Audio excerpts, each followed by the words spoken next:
But other than that, like if you hear chomping in the background, that's my dog Grayson. He's on the ground over here. Tony decided she wanted to go camping with her parents, so I'm dog sitting as well as trying to be podcast extraordinaire, and it's not really working out that well. So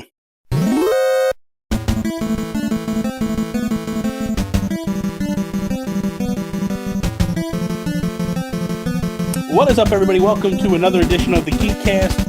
I am Bobby, the Geek Guru. I am here with my friend, as always, my co-host, Toby. What is up, Toby? I'm good. What's up? Not much. So last week we did this whole Geek Cast thing, podcast. Got it up on iTunes and Stitcher yesterday, which is pretty exciting news, and I'm pretty happy about that. Just hopefully we can avoid some more technical difficulties. We've been having some issues prior. It's all down to Bobby. It's nothing to do with me. Yeah. Tony went camping, stuck me with the dog. So if you hear some chewing or some crying and stuff, it's a dog. I apologize.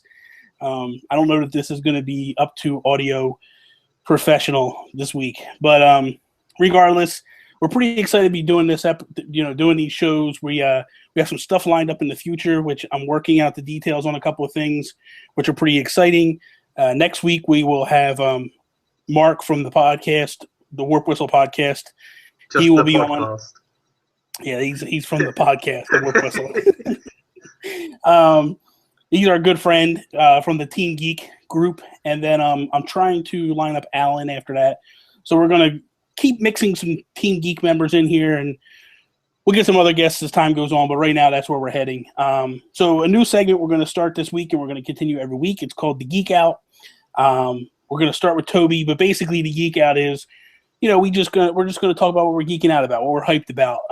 Could be anything, movies, TV, video games, whatever it may be. So, Toby, what has you geeking out this week? Well, I'm geeking out about the new Mission Impossible film that's just come out. It's called Rogue Nation, I believe. Mm-hmm. And I haven't seen it yet, so hopefully I'm going to, because basically when films come out, you don't want to see it the first 2 weeks because it's going to be so packed in the cinema. And that's what I hate, because I'm really excited about this film. I really want to see it, but I don't enjoy sitting in the cinema full of people. Yeah. So anyway, I'm excited about it anyway, and I'm going to see it in a couple of weeks. But I've kind of gone for a media blackout on it. So I saw the first trailer where Tom Cruise was hanging out the side of an airplane. Yes. As you do. But yeah, I'm a big Mission Impossible fan. Yes, they're good movies. Yeah, so I'm really just looking forward to that. And I can't. The thing is, because I've been media blackout, I can't really talk about it much because I don't know that much. Yeah, that's good though. I mean, I did that for Dark Knight Rises. When Dark Knight Rises came out or was coming out, I had seen the Dark Knight. I knew I wanted to see Dark Knight Rises, and I'm like, you know what? Only thing trailers are going to do is spoil it for me. So I don't want to see anything. And I literally did not watch a trailer. If a commercial came on, I would change the channel. I didn't want to see anything to do with the Dark Knight Rises. I didn't so much with Man of Steel. Man of Steel I watched a lot. But with Batman v Superman, I've kind of tried. It's a little bit more difficult now. Now doing all this Geek Guru stuff, we have the Geek Guru group on Facebook, and it's, guys are posting stuff all the time, which is fine. I want people to do that. That's what we're looking for, is a community to talk about things. It's just a little bit more difficult to black out from big movies like that. So I get where you're coming from, definitely. Yeah. So I guess that's all I can say about it. So why don't you tell me about what you're geeking out about? So a little while ago, I just got home. A little while ago, me and my buddy Miguel, we went to a retro video game store in Pennsylvania, about an hour and 15-minute drive. So that's why I was actually a little bit late getting home to do this. But this place, and I'm doing a video, so I'll have the video up probably Tuesday.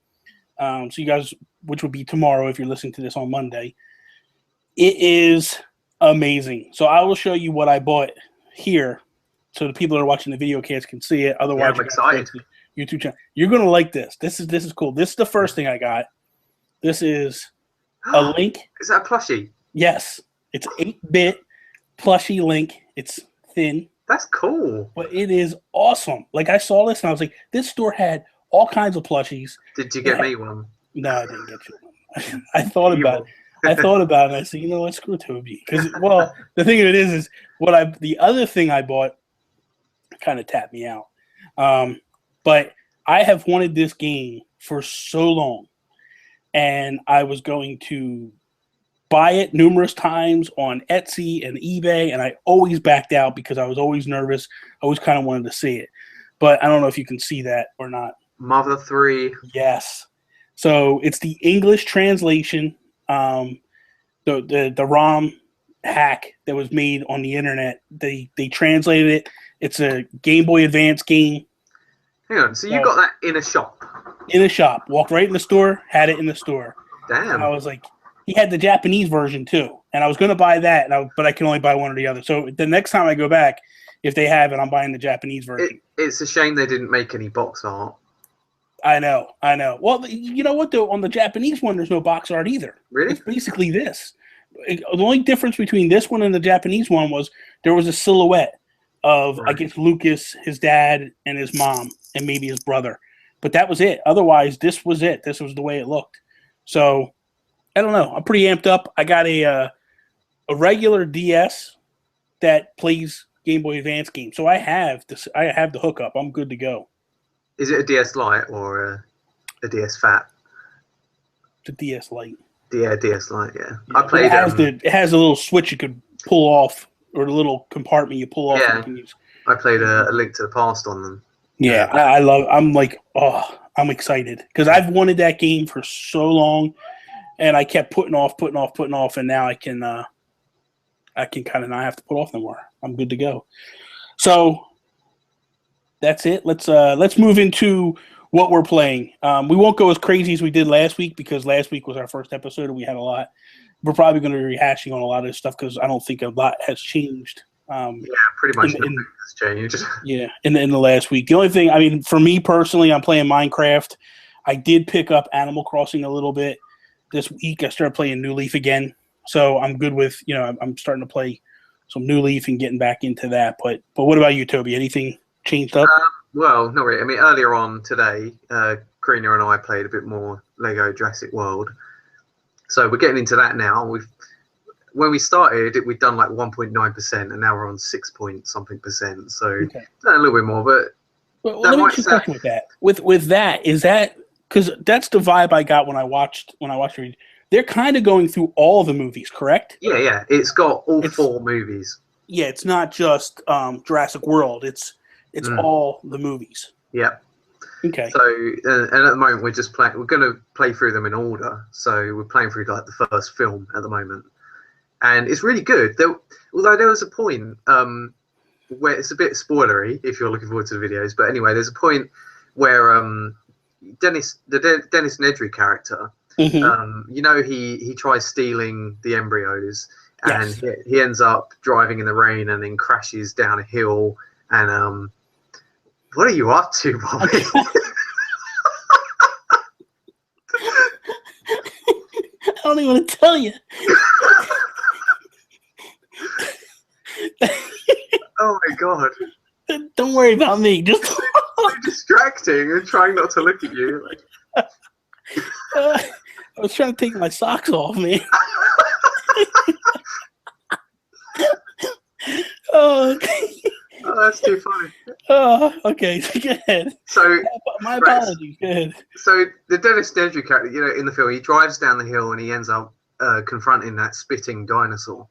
Yeah, the one that spits in his face. Yeah, and there's a bit. Me and Karina we got lost and we wasn't sure where we were supposed to go, and we ended up just walking down this road, and we found the bit where he's down in the ditch, right? So we went down there and he's in his car and he's saying, help me, and we couldn't help him because we didn't have the right character. Yeah. So then we moved on and we went back and we eventually found out what we had to do. And then there was a bit where one of the cutscenes played, and Dennis Nedry is sitting in his chair and he's just about to leave to steal the embryos. I'm like, what? We just saw him in a ditch. And it's like, I don't know, obviously we weren't supposed to see that, but I don't know if it's a glitch or what, but we come across him, and I thought that's quite a big oversight. It is. All we had to do was walk down the road, and he was there. Yeah, but it hadn't happened yet in the chronology. So that's funny. That's funny. But also we had another glitch where, because you know when the good thing about Lego games is when you're playing co-op, like if your characters walk away from each other, the screen splits in two and you go split screen. Yes. And when you get close, it sort of merges into one. Yes, so I did notice that. Yeah. I like that. That was kind of cool.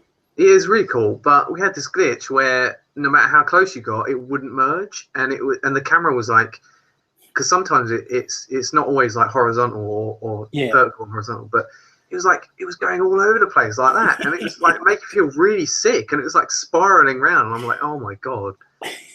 And that's funny. I don't know what happened. It corrected itself after a few cutscenes, but that was horrible. Yeah, that's bad. But we are really enjoying the game. Like and it's funny because I'm not trying to, you're the one that told me that like Tony and I should start doing Let's Plays together and stuff. And so we did. We started with the Minecraft ones, and I still haven't put them up yet. I got to work on that this weekend and get them up. But so we both watched. I think we watched 1 episode or 2 episodes of the Jurassic Park. I can't remember how many I watched. I think it was just the first one we watched so far. Mm-hmm. And in discussing that, I was like, I'd really like to do this. I was going to buy Lego Batman 3, but I was like, Tony's not really going to ultimately get into this per se. They're quite casual games, though. Yeah, I know, but I mean, like the Batman game, right. But Lego Dimensions is coming out with Back to the Future. And she's a huge Back to the Future fan, like massive Back to the Future fan. So we're going to get that. We're going to buy Lego's Dimensions, Back to the Future. And this Lego Dimensions game, I don't really know a lot about it. I know it's an amalgamation of a bunch of different Lego games in one. What it is it's like a pool. Like Amiibo. It is like Disney Infinity. It's like Skylanders. Difference is you buy a pack. So let's say I buy the Back to the Future pack. It comes with like Doc Brown and Marty and maybe the DeLorean. And you use those, I don't know what they're actually calling them. I guess they're calling them dimensions. But we'll just say Amiibo because that's what everybody knows me. So you would take that particular Amiibo type figure, put it in the portal that you make, and then it puts that character into the game. So when you go into the game, you're playing a Lego game per se. It's like Disney Infinity where you put a character on and you go into a predestined game. But this is like if you do that with Back to the Future, it's all the Back to the Future games. And then if you do it with, I think they have Doctor Who is one. Yeah, I think there's a bunch of them coming out. They have a lot of stuff. They have Batman. They have Lord of the Rings. They have a bunch. The thing about that you have to buy the starter set, which is like $99 or £99. Something like that, yeah. Because I don't think it's that much money. I think that's a big investment. No. I don't think it costs that much money. I think you're thinking about the Skylanders that's coming out with the Amiibo. I'm gonna look that up. That's the only one that I saw the price of. I saw that being $100, and I was like, "You are insane! I'm not paying $100 for." Here we go. So that's what we're planning on doing. We're planning on. It's £99.99 on PlayStation 4. So that's $100 and something bucks. But how many characters do you get with it? Is it showing that? Each character will hit your wallet up £14.99 or $15. No, I'm saying with the starter pack. How many characters comes with the starter pack? Hang on. Bigger level packs will contain 2 vehicles and a game level, and it will cost nearly $30. It comes with, what does it come with? There's a video. I don't want to watch that right now. I think, I don't know. It probably is a little bit on the steep side price-wise, but I think if it comes with 3 characters, you're talking $45 for that, plus a game is $100. So you're not really, it's not like they're really gouging you. The game, the toy pad, the gateway for it, so you can build the pool. You get 3 minifigures. You get Batman, Gandalf, and Wildstar from the film, and a Lego Batmobile. Okay. So you're getting quite a bit of stuff for it, in theory, and then I don't know how much gameplay is. That's the thing. If there's not a lot of gameplay, then it's not worth it, because Lego figures are actually well overpriced, I think. But possibly. I mean, if you're getting like a larger game, because normally, because we were talking about games last week cost like more digitally and stuff, but like if you, I don't know, what I'm trying to say is like if you're paying a lot, like nearly twice. Well, you are over twice as much as a standard Lego game would cost. I'd expect twice the game, like in scale. Yeah, possibly. It's well overpriced, really. I mean, I think like when I look at what they're pricing the Skylander amiibo at right now, that's $100, and that's one figure. That's a Bowser or a Donkey Kong figure. That's all you're getting in the game. To me, that's overpriced. And that's even more overpriced. That's drastically, because here's the crazy thing.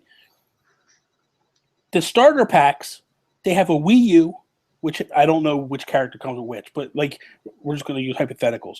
The Wii U version comes with Bowser. The Wii, yes, the Wii comes with Donkey Kong. So you're telling me I have to spend $200 to get 2 amiibo / Skylanders? You know those Donkey Kongs are going to be worth a lot. They ain't worth nothing. They're garbage.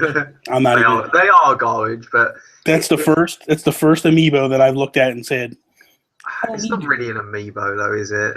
It is. I mean, all right. Yeah, technically it is, but stylistically, it doesn't look like an amiibo, but neither does Yoshi. No, they're quality. Yoshi's quality. These Skylanders ones are not quality. They're like Chinese knockoffs. You didn't say quality. You said stylistic. Stylistically, well, just because the Yoshis are soft and they don't. Like, the thing is, you look at the Skylander ones. They don't look like. By your theory, this could be an amiibo. I can make this an amiibo. Yeah, that could be an amiibo. If that had an NFC chip, yeah, I'm fine with that because that actually looks like the character. The ones. No. Activision. Is it Activision? This is too much. This is too much. I don't know, man. They look shonky. The characters look rubbish. Yeah, they do. I'm just playing with you right now, just teasing you. I think they look horrible. They look like plastic things that you get out of like a machine where you put a quarter in and these little trinkets come out. Happy Meal toys on it. Yeah, exactly. They look like a Happy Meal toy. Worse than a Happy Meal toy, to be honest with you. But that is what it is. So. Pretty much, we're going to move into the episode now. We're going to start getting into our topics. We have 3 topics we're going to discuss today. The first one I wanted to throw at Toby was Shenmue 3. I have never played a game, don't know anything about the series, don't know anything at all. So my question to Toby is, why should I care about this? And sell me on it. Like, what's so good about it? What's the reasoning? Like, what's the hype about this game? What makes it so wonderful? The thing is, if you've never played it, it's a hard sell, especially if you're just describing it rather than actually having you play the game.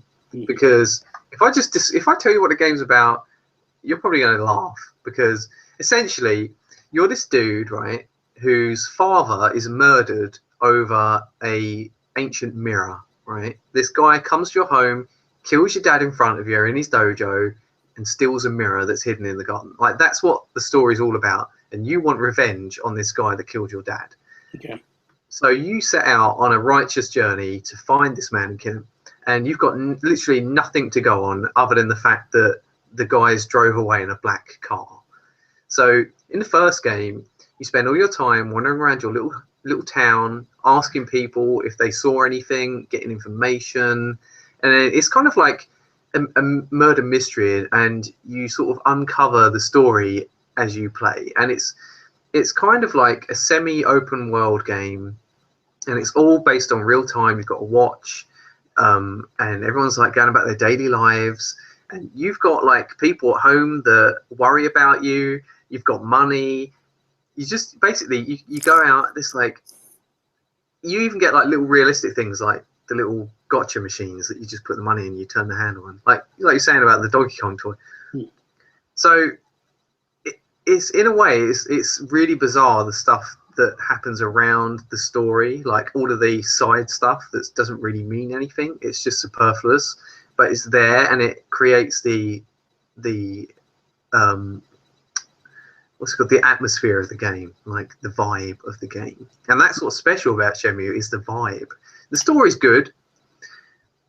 It sounds to me kind of like a murder mystery Animal Crossing of sorts. Kind of. I mean, I'd say it's more like you know, films like, because it's all about the kung fu as well. It's so hard to explain. So you're learning kung fu or karate as you play through the game, and it's all about that respect for the art, and like, it's not, you have people that are like, there's like wise Chinese people and Japanese people, and they're trying to teach you like the meanings of karate and life, and all you can think about is revenge. So you've got a lot of these elderly characters that are kind of giving you advice throughout the game. So, okay, here's a question for you. Because what is the game like? Is it an open world game? That's what I'm saying. It's like, all right, the first game is much smaller than the second game. It's all set in Japan, the first game. And it's like, there's a couple of like small towns that you go around. It's third person. You know, you can look in first person, but basically you're running around in third person, and you talk to people, get information, you get into fights with people, you beat people up, and then you do other things like drive a forklift for a job. So, and you can even, actually, the coolest thing about the first game really is you can go into a Sega arcade and you can play games like Space Harrier and so like, it is like Animal Crossing.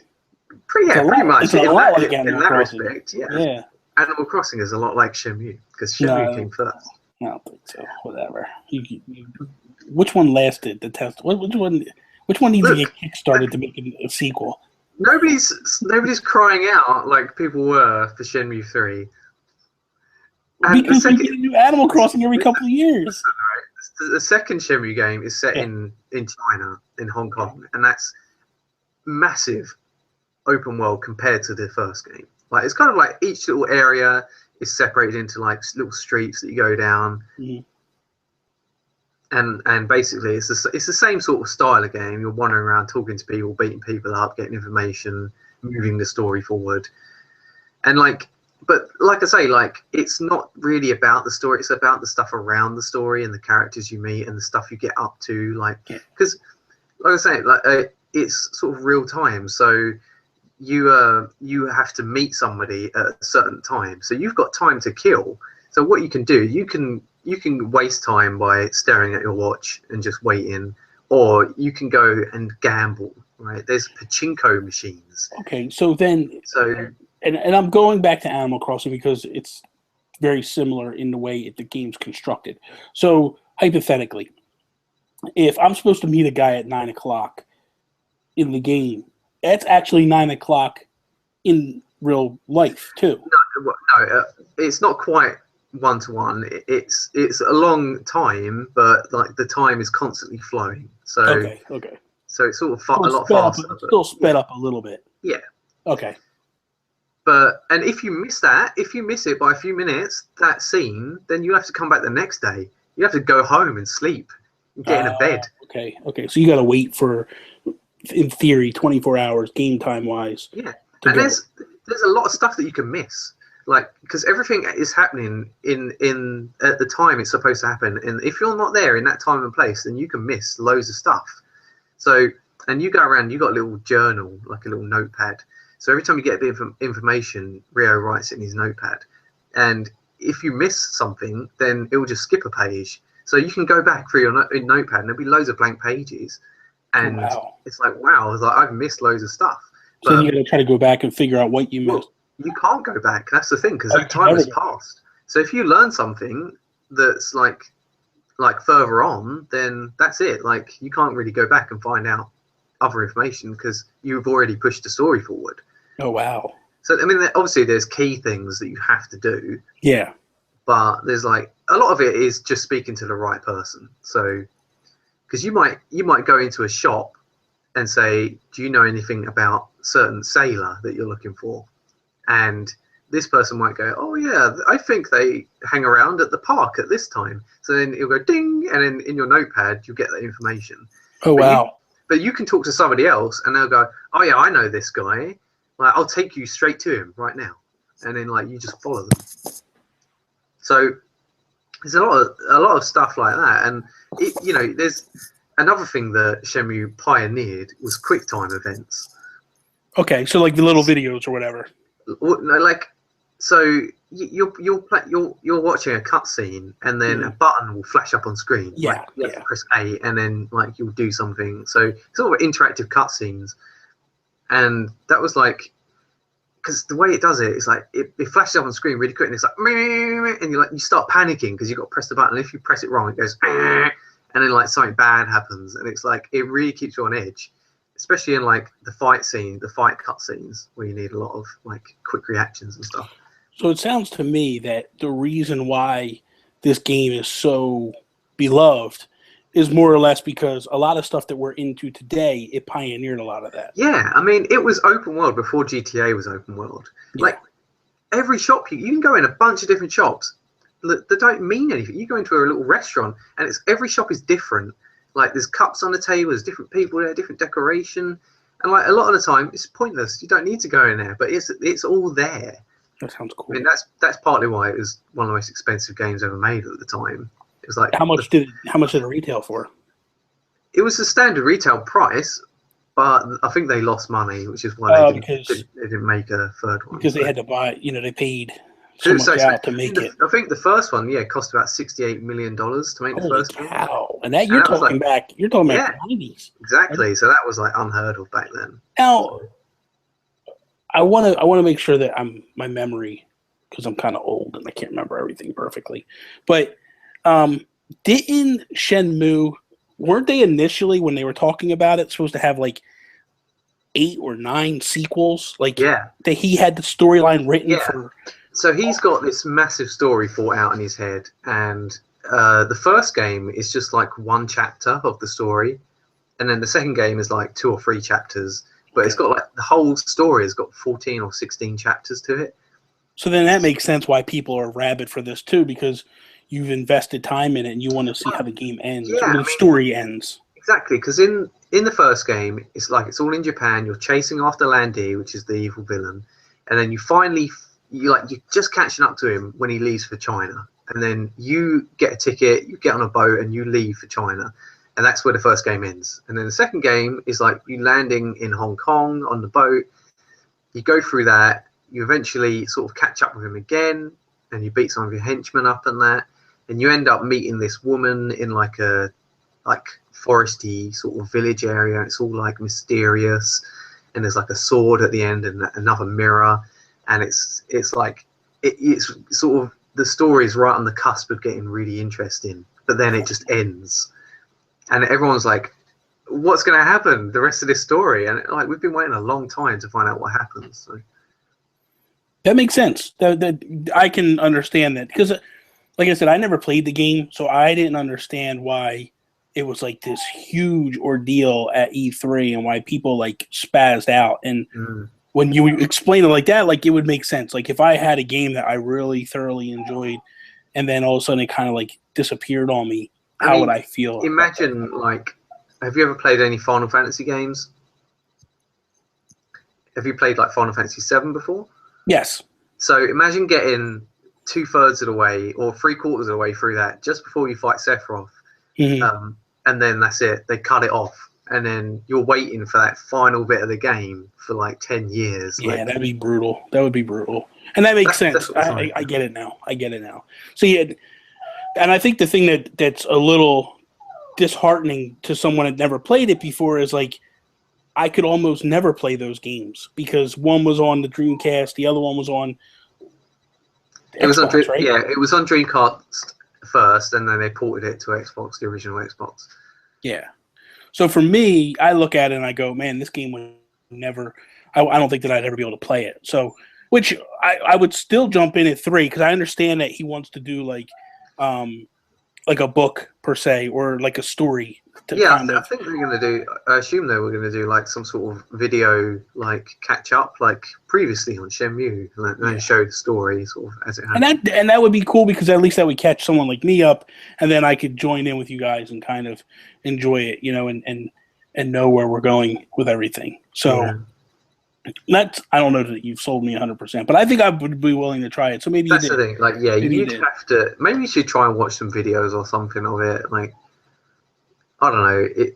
it's just the world of Shenmue. You feel like you're in Japan and in China, and you are experiencing that culture. And like I say, it's like the respect of the karate and learning the craft. And there's a bit in one of the games where there's like 3 different crafts, like ancient crafts that have lasted through centuries, and there's like a barber, a tailor, and a chef or something, and it's called the 3 blades. So you've got to go around and find the 3 experts of these crafts, and there's various shops, but there's specific people you have to talk to. And there's like a scene, you go into a barber shop and the guy's like, sit down, I'll give you a haircut. So you sit down in the chair and there's a mirror in front of you, and then he's standing behind you, and then I mentioned the QTE things previously, right? So yes. He's talking to you in the cutscene, and all of a sudden he puts the knife to your neck, and up on the screen a button flashes up like me, me, me, and you're supposed to leave the controller, because basically you've got to learn like patience and to like think about, don't just act, like you've got to think. And the amount of times like you get caught out by that because you think, crap, got to press the button. But the thing is, you've got to learn to ignore the QTE sign. And it's like, it goes on for a few seconds, and like it's really tense, and he's got the blade right to your neck. And if you don't press anything, he takes the blade away, and then he tells you what you need to know. That's nuts. Because I can't see you not trying to stop it, you know? Yeah, because you think, crap, I'm in danger, but you're not. That's pretty cool. That's pretty cool. And it's full of moments like that. So yeah, that's pretty ingenious. It is. Yeah, and you know what? I think you did sell me. I think I'm going to give it a shot when it comes out. You know, whenever it comes out. Is it still up for Kickstarter, or is it done? It's done. Yeah, it got 6 million. Holy cow! That's a lot of money for Kickstarter. Yeah, it's a record for the video game category. Okay, so going into a high note where there's somebody getting what they want out of the game to chaos. We touched on this last week when we talked about Konami and we talked about Kojima and the demise, and I wanted to kind of talk about this week, more or less, like what's a favorite moment of the Metal Gear series, and then from Konami, like what do you as well remember about Konami?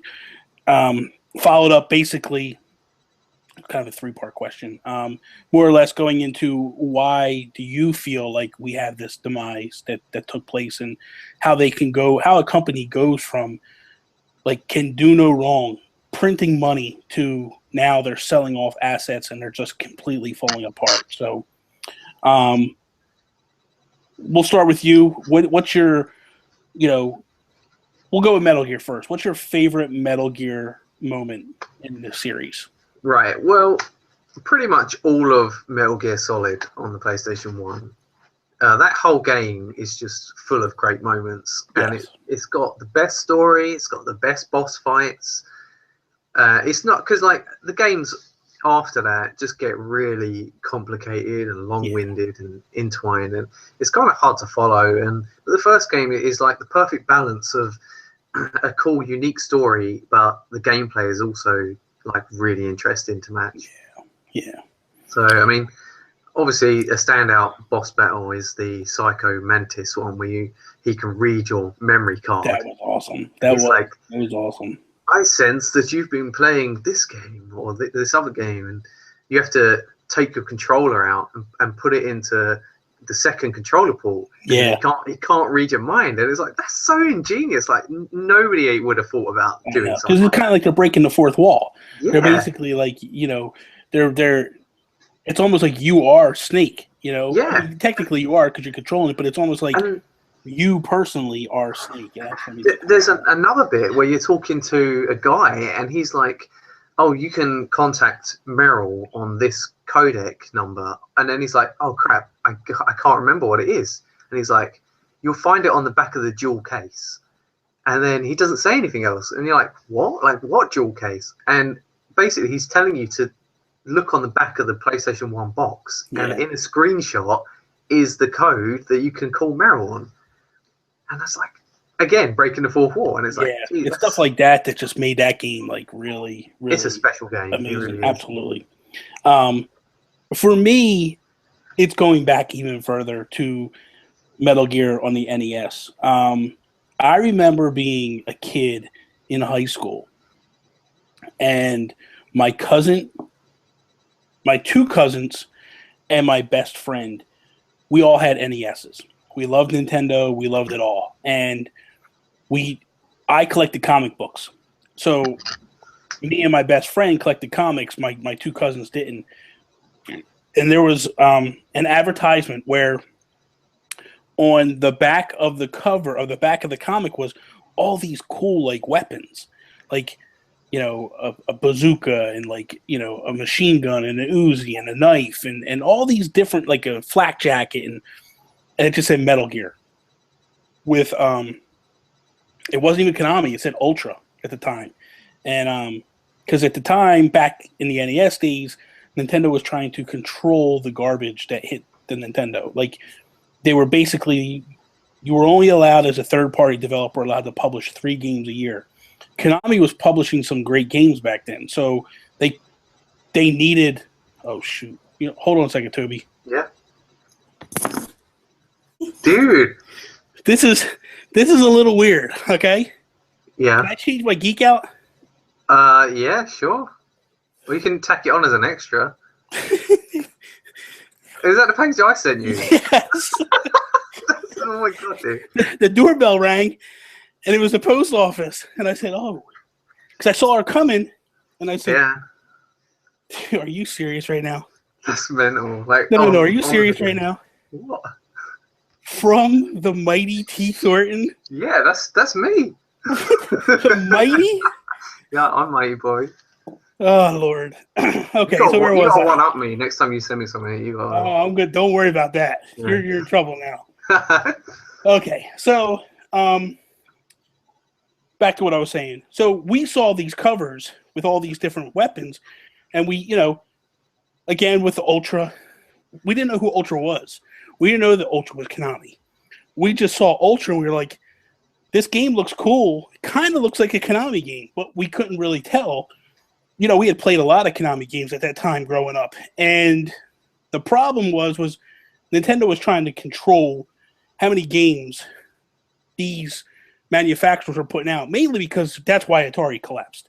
Atari collapsed because guys were just putting garbage out.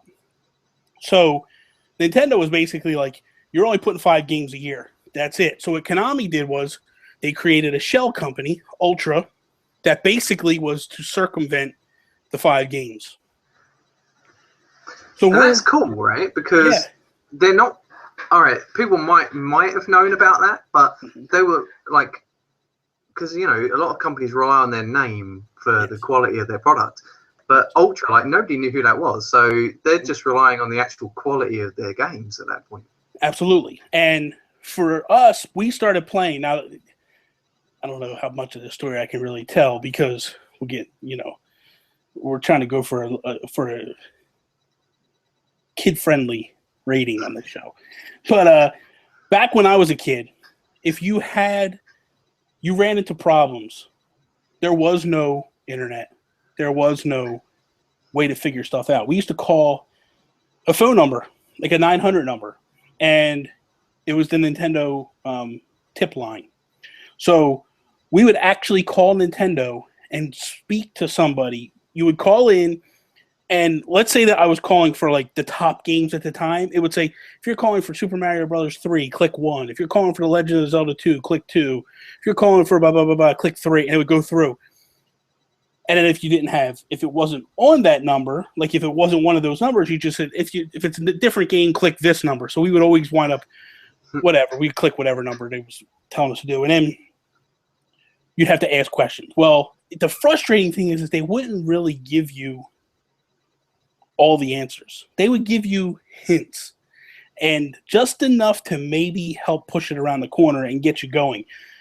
Metal Gear was one of those games that, like, you needed help. Like, you needed a lot of help. Like, you needed to find the cards, to get into different doors, to access doors, and you couldn't beat this guy and what weapon, because each person needed a different weapon. And it's an obtuse game when it comes to that. And but my cousin got frustrated. And then when he asked the guy wouldn't really give him the answer. He was like, can I ask you a question? He was like, what's that? And I forget the girl's name at the time. I don't think it was Merle. on the NES. He was like, "How big are her boobs?" And the guy just started laughing, and he's like, "What?" He's like, "How big is Snake's junk?" And the guy's like, I think like 3 millimeters or something. And he was like, "All right, guys, you have a good day." And he hung up on us. I looked at my cousin, like, "What is wrong with you, man? Why did you do that?" He's like, "Because he wasn't giving me answers." It's like 3 pixels long. Yeah, yeah, exactly. But you were only allowed to ask. Like, you couldn't just sit there all day and talk to them. Like, you could ask 3 questions. That was it. And so you couldn't really get into the craziness and go in. But that was my favorite memory, was like growing up. I remember, my cousin, he lived next door to me. So me, him, and my best friend, we would like order a pizza. I'm thinking like 15, 16 years old. We'd like scrounge our money together. We'd order a pizza, have the pizza delivered, and we just sit there and play video games. We played Metal Gear, and that was a great game for us. We loved it, and it was something that, like, the way we would play it was like you play until you die. So I'd play. If I died, I'd hand the controller off, and the next guy would go. And that to me, that's my best memory of Metal Gear and Konami. Well, basically Metal Gear. I got a better Konami one, but what about you? Any great Konami memories? See, I was saying this before we started the podcast. Most of the Konami games that I'm familiar with is the PlayStation 1 era. So that'd be like the Silent Hill games on there. Mm-hmm. I remember, because at the time I was quite young, so I used to watch my brother play through the scary games like Resident Evil and Silent Hill. And it was kind of like a family experience, because like my mum and dad, and we'd all sit around the TV and the lights would be off. And my brother would be playing like Silent Hill 1. And it's like really scary. And we used to love like sitting there watching him play those games. So, and Silent Hill 1 and 2 are just really good games. Like really like great stories and atmosphere to them. Like the combat is a little bit iffy, I think, but like the puzzles were good. So, also like the Castlevania games. I'm more familiar with Super Castlevania 4 on the SNES. Mm-hmm. I think I played 1 on the NES, but I can't remember which one it was, because there's 1 and 3. There's 3 on there. Yeah, I never played the 3rd one. It might have been 1 or 2 that I played, but 2 was kind of.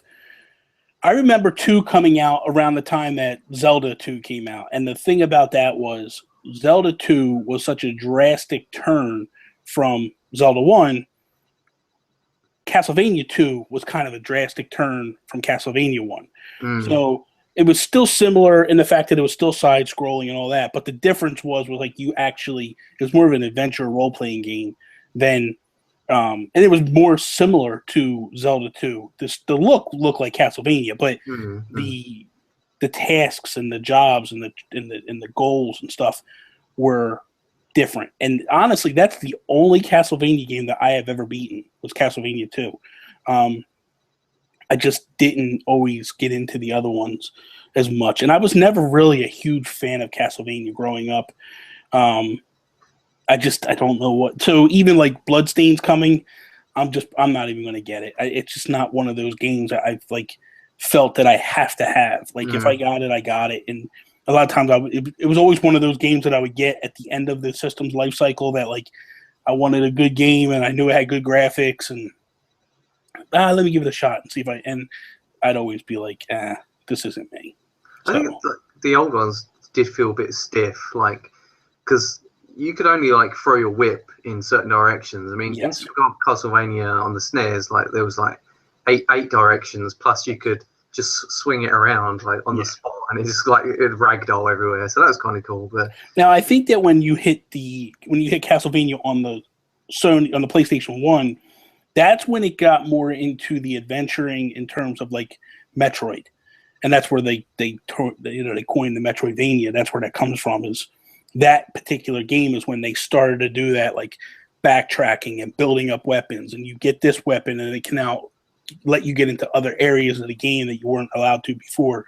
So I've always kind of wanted to go back and try that one, and I probably will one day. Cause there's a bunch of those. There was like 3 on the Game Boy Advance, I think, or the DS. Yeah, they're spanning those 2 consoles. Because that's when it started to change, the style changed. And that might get me, Bloodstained I might go back to and go back to. When it comes out, I might get it because of that fact that it's kind of like that Metroidvania style, if that's where they're going with it. So. I mean, did you see or play that 3DS one at all? No. I played a demo of it, and it felt like a completely different game. Like, it still sort of felt like it, like with the whip and that, but I don't know, like, I mean, the 3D ones as well, it's completely different. Yeah. So, yeah. As far as, like, my best memory of the Konami was, I still to this day, like, can remember playing Russian Attack with my cousin when he got his NES. And it was just one of those games that just, I don't know what it is about it. It's just a 2D side-scrolling game. I've never heard of it. It's a fun game. It's basically 2D side-scrolling. It's called Rush and Attack. But when you say it, it sounds like Russian. Yeah, that's what I thought you said. Like a Russian. A lot of people, and we used to play with it because it was like the late 80s, so it was kind of still that Cold War type stuff. So we would always like play it up like, oh, and there was Russians, like you'd go in and there's these huge missiles and all that stuff. And the idea was like, it was during the Cold War. It was like this missile crisis. The title was just a play on words. So. Yeah. It was definitely a play on words, but it was kind of one of those like you're in the espionage era and you're trying to stop an attack, and you got to stop these missiles from being It's just a bunch of stuff, but it was kind of fun, and I enjoyed it. I always go back and think of that one. That it would always just really loved it, and like Blades of Steel, and like they had that style back then that just like they always made some of the best games, and it amazes me to think that now they're like so far gone from that, and they're not even close to what they were. It's just mind blowing to think that like this company that like had it all, and was cranking out games that were just top level, and to think that like, Phantom Pain might be it. This could be the final Konami game that gets made. But that if that is the case, they're going out on a bang, because that game is gonna be massive, and that is like as far from a casual game as you're gonna get. Oh, absolutely. That's a hardcore game through and through. It's really weird that if they are like going to focus more on mobile games or more casual games, like to go from Metal Gear to mobile games, it's like that's like night and day. Such a strange sort of end point for them. It's not like they've eased themselves into it, is it? Yeah.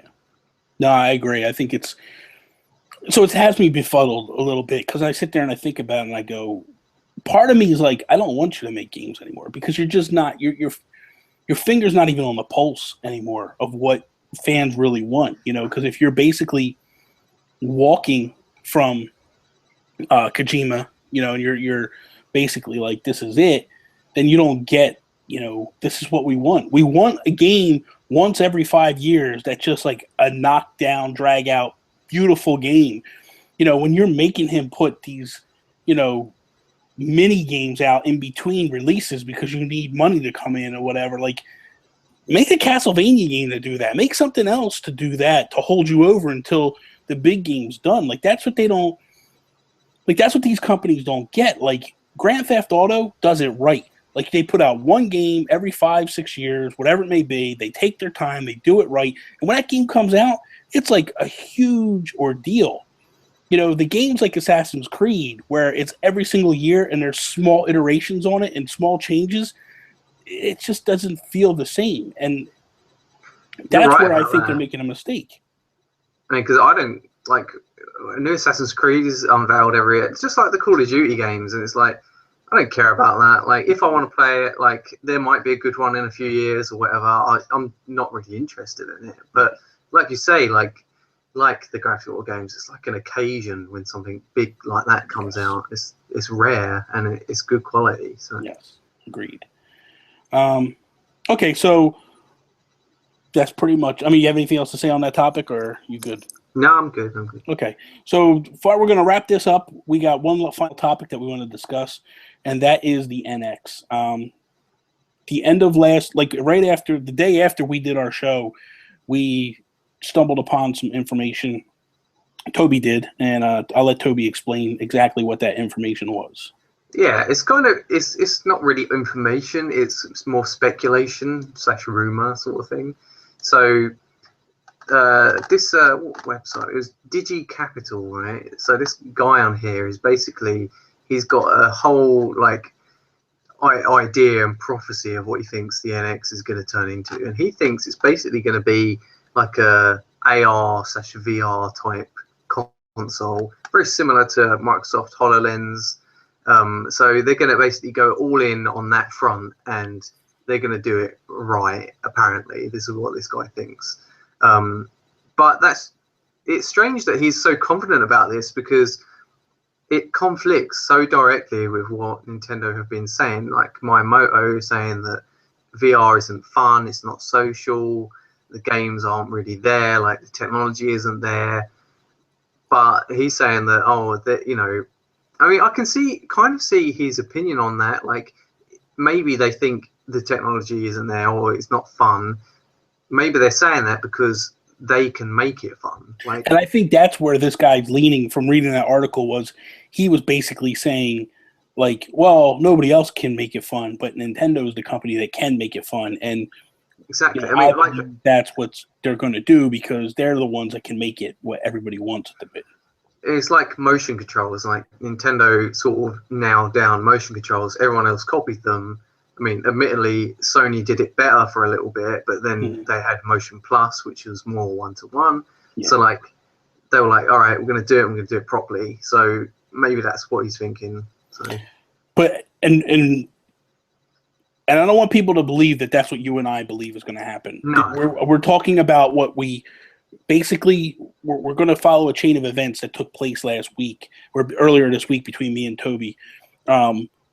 Toby showed me this article. I read the article, and then my response to Toby was, if Nintendo goes this direction, I will not go with them. Like, this is the one thing that if they do, I won't follow. And I'm not saying I won't eventually. I'm saying that, like, right now, if they tell me NX is a new home console and it's an advancement over the Wii U, day one, I'm buying that thing, and I will own one day one. If they tell me that it's this, then I won't buy it day one. I'll wait until I can get my hands on it to see if I'm not sold on VR. I don't, like, there's no way. Like, right now when I play a Nintendo game, if I play any game, Toni doesn't mind me playing because she'll watch. And a lot of the games I'm playing might have storylines and stuff. So she kind of gets involved, per se. Like, when I play Minecraft, she'll literally, like, if I get stuck in a part, I'll say to her, like, what does this do for me? And she'll go look it up on the internet and tell me, and, oh, you can use this to do this. I'm like, okay, that's great. And then I'll go do it. Or, like, she's my navigator, per se, on things. If I go to a VR system, she can't watch me play. If I go to, and as vice versa, like, if I want to play a 2-player game, we both have to have VR headsets, and I just don't know that that's what I want to do. And even AR, to say that Nintendo has a swing on AR, they gave us AR cards. It was cool for about 20 minutes. I packed it away. I've never used it again. And it's not something I'm into. Like, when I looked at the HoloLens and what they were doing for Minecraft, I thought, oh my God, that is awesome. But at the same time, how awesome is it if I'm the only one that can see it? If I'm playing Minecraft with Toni, she would have to play on the TV while I'm manipulating everything on the table, or if I was using it as a screen. It's cool. The concept is cool. I just don't know that it's something that I want. I want to have a room full of people playing Mario Kart. I want to have a room full of people playing Mario Party. I want to bring my stepbrother over and we're playing Hyrule Warriors and I'm on the control gamepad and he's on the other, or whatever it may be. Like, if they don't go with the gamepad, that's fine. But I'm just saying experiences that we've experienced in recent history. This is what I'm looking for. I'm looking for that couch, local multiplayer where, and I don't feel like you get that with VR at all and AR at all. So for me, I had said it to you, Toby, if they go this way, this is definitely one that I can say that I'm not going to buy. Yeah, I mean, it's definitely a strange one that to imagine them doing something like that. I mean, I think it's going to be sort of an advancement over the Wii U. I think they're going to drop the gamepad, but they might still have the gamepad be compatible, so they might still do that backwards compatibility thing. So if you want to connect your gamepad to it, you can if you've already got one. Like, so that's cool. Like, I think they're going to have to some degree, make that, like, maybe if they just say the gamepad is backwards compatible, not necessarily the system. Because the only reason I say that is a game like Splatoon, I think, works with the gamepad. A game like Mario Maker, if they carry that series on into the NX, I think you can build. Obviously, you can build levels without it, but that, from everything that I've seen, makes it look good. What if it's a much more open system? Like, if maybe it does run something similar to Android phones, and you might be able to connect your tablet to it. So you might be able to design something on your tablet, like with Mario Maker, like, because a lot of people have tablets now. So maybe they're thinking that they can emulate Wii U games with tablets instead of. It's possible, but real quick before we get off into this to where we're going, so we discussed this on Monday, and then I can't remember if it was like a couple hours later or the next morning. This news came out about Dragon Quest. So yeah, Dragon Quest 11 has just been unveiled, and there's two versions of it. There's a 3DS version, which looks cool because it's got two different styles, like art styles to it. I don't really know much about that version, but there's also a PS4 version. But they also announced it's coming to NX, and it's the first sort of announced game for the NX. They didn't say anything about it. It didn't show any NX footage or anything like that. They just showed what's the PS4 one's going to look like, and admittedly, it looks beautiful, and it runs on Unreal Engine 4, which I think only that doesn't run on the Wii U, so I think it has to be at least as powerful as a PS4 to run that. So that kind of gives us hope that it will be a more powerful console, something on par at least with PS4. Yes. And that's what I'm hoping for. Like, and I think that with Dragon Quest saying they're coming to the NX, I think that kind of squashes this VR, AR. It's a very traditional game series. Style of and if they're announcing, hey, we're coming to the NX, or there's a possibility we're coming to the NX, it's not necessary. To me, what it says is Square has spoken to Nintendo. They understand what this NX is going to be. Not maybe necessarily all the technical specs, but they understand, like, okay, it is a home console. It is this, that, the other. We're game on. We're going with it. And, you know, for me, you know, I've caught a lot of flack for my beliefs on what I think the NX is or what I want it to be. And my thing is my favorite system that Nintendo had was the Super Nintendo.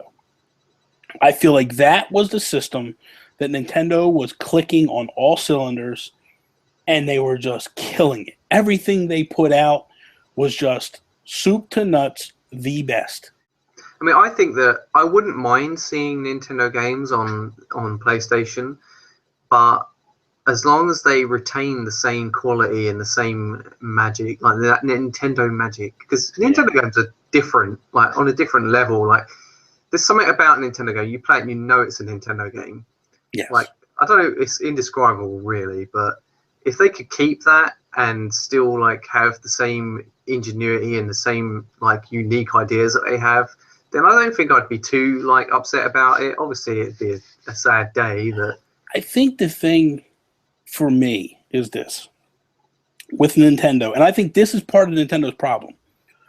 When you look at a console like the Nintendo 64, that controller, Miyamoto designed that controller for Mario. And the gamepad, they designed it for something else. And the Wiimotes, they designed it for something else. Nintendo has a problem, I feel, and I could be wrong. And if I'm wrong, then it is what it is. But I feel that Nintendo has a real problem explaining to the third parties how to best utilize their consoles. They need to explain to them, like, this is what you need to do. This is what this does. This is what this does. their main issue is that they run these things, and they're able to do things with these systems that nobody else can do.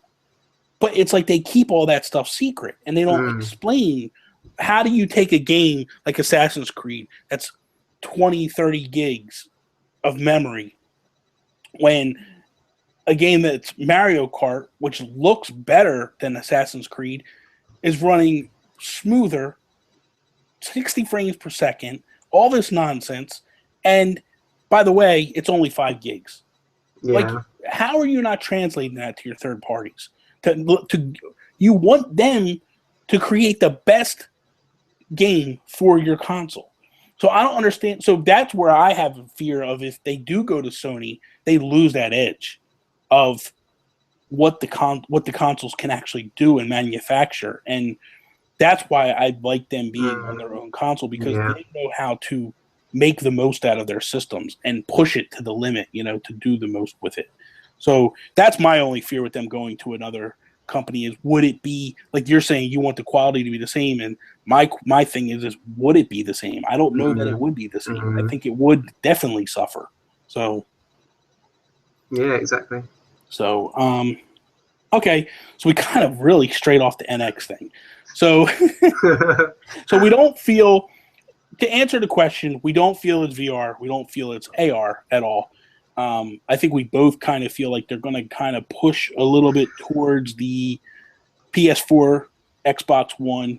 It doesn't. Yeah, exactly. But I think it's still going to have something quirky and unique about it. Yes. I don't know whether that's going to just be the way the system works, whether it's going to run mobile games, whether it's going to have something weird about it like that, or whether it's going to be a new revolutionary controller. Like, yeah. And my thing is it doesn't have to be exactly a PS4 clone, just enough that the third-party developers look at it and go, hey, we're going to start pushing some stuff that, hold on a second.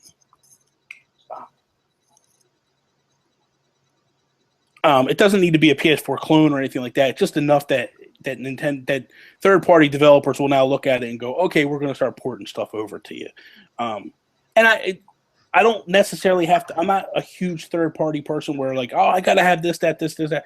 My thing is just that like other people like to have that, and it helps bring people over to Nintendo. You know what I mean?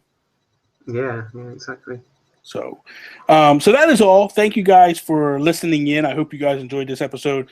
I personally apologize for all the background noise that you probably heard from. I blame Tony. It's not my fault. Really, seriously. I asked her to take the dog camping with her, and she refused. So it's her fault that you heard him crying and being a pain today. There'll be a lot of cuts in this video. Yeah, there's going to be a lot of cuts in this video. So thank you guys for listening, watching, however you decided to view this. You can catch us both on Twitter. I'm on Instagram as well, but my handles are at the Geek Gurus. Toby is on Twitter. He's at Toby's_take. We also have a Tumblr page now. It's actually a Team Geek thing. It's Team Geek BLR. So if you look us up on Team Geek BLR, you can find us there. Next week, we're going to have Mark from the Warp Whistle here.